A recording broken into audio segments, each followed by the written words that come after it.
Na mpendwa msikilizaji na mtazamaji wa JJ Creative Studio, karibu katika masomo ya kesha la asubuhi. Anza asubuhi kwa nguvu mpya kwa kuinua jina la Yesu juu ya maisha yako. Yesu akiinuliwa juu, mioyo inaunganishwa, maisha yanabadilika. Ni mimi binti Josefati, nikusihi makinika nami hadi tamati.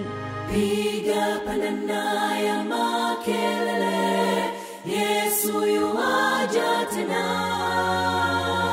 Ipaza sauti, imba sana. Yesu yuaja tena. Anakuja, anakuja. Yesu yuaja tena.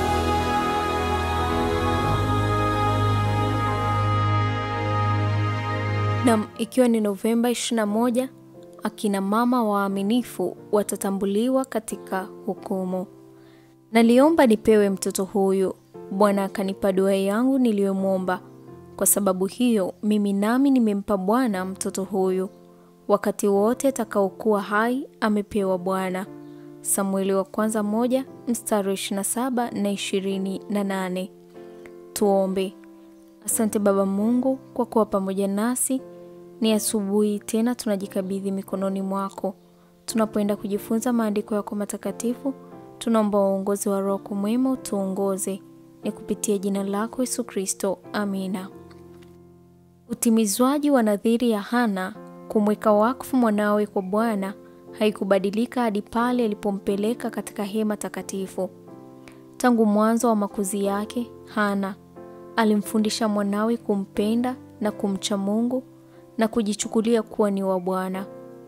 Kupitia kwa kila kitu anachokifahamu kilichokuwa kinamzunguka mwanawe, alitamani kuelekeza fikra zake kwa Muumbaji. Alipotenganishwa na mwanawe, hali ya kujali ya mama huyu mwaminifu haikukoma. Alikuwa kiini cha maombi yake. Laiti kama kila mama angeweza kutambua ukuu wa wajibu na majukumu yake ulivyo, na jinsi thawabu ya kuwa mwaminifu itakavyokuwa kubwa.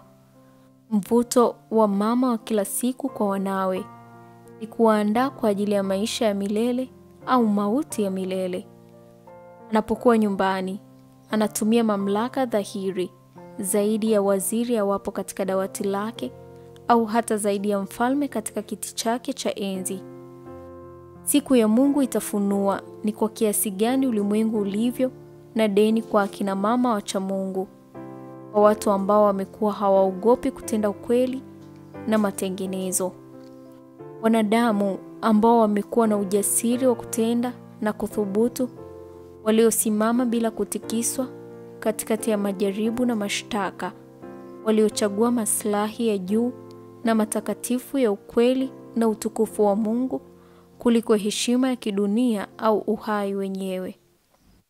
Wakati hukumu itakapoketi na vitabu vitakapofunguliwa, wakati hakimu mkuu atakapotangaza vema mtumwa mwema, na washindi watakapovikwa taji ya utukufu isiyoharibika, wengi watainua taji zao mbele ya kusanyiko la ulimwengu na kuwaelekeza mama zao wakisema, kwa neema ya Mungu umenifanya kuwa hivi nilivyo. Mafundisho yake, maombi yake yamefanyika baraka ya wokovu wangu wa milele. Mungu ameamuru kuwa kwa familia na mataifa au kwa mtu binafsi, wema ndio msingi wa furaha. Kupitia mawazo na fikra zilizopaliliwa katika miaka ya awali, kila kijana anaamua historia ya maisha yake. Tabia za utu sahihi na zenye maadili zilizojengwa katika ujana zitakuwa sehemu ya tabia na zitaweka alama ya uelekeo wa maisha yote ya mtu huyo. Vijana watakuwa wema au waovu kutegemeana na vile walivyochagua. Vijana wa sasa wanaweza kuwa wa thamani machoni pa Bwana kama alivyokuwa Samueli. Majina yao yanaweza kuandikwa katika kitabu cha uzima na kutazamwa kwa furaha na watawala wakuu wa dunia na jeshi la malaika. kudumisha uadilifu wa Kikristo kwa uaminifu, vijana wanaweza kuwa na ushawishi mkuu katika kazi ya matengenezo kama Luther alivyokuwa muungwana. Wanadamu kama hao wanatakiwa katika wakati huu. Mungu ana nafasi na kazi kwa kila mmoja wao. Utasoma The Signs of the Times la Novemba 3 mwaka 1881. Huu ni mwisho wa somo la Novemba 21. Akina mama waaminifu watatambuliwa katika hukumu. Tuombe. Asante Baba Mungu kwa somo hili zuri. Tunajikabidhi mikononi mwako. Baba, hebu tusaidie kuwa akina mama bora kwa watoto wetu na wakaweze kukuona wewe ujapo mara ya pili.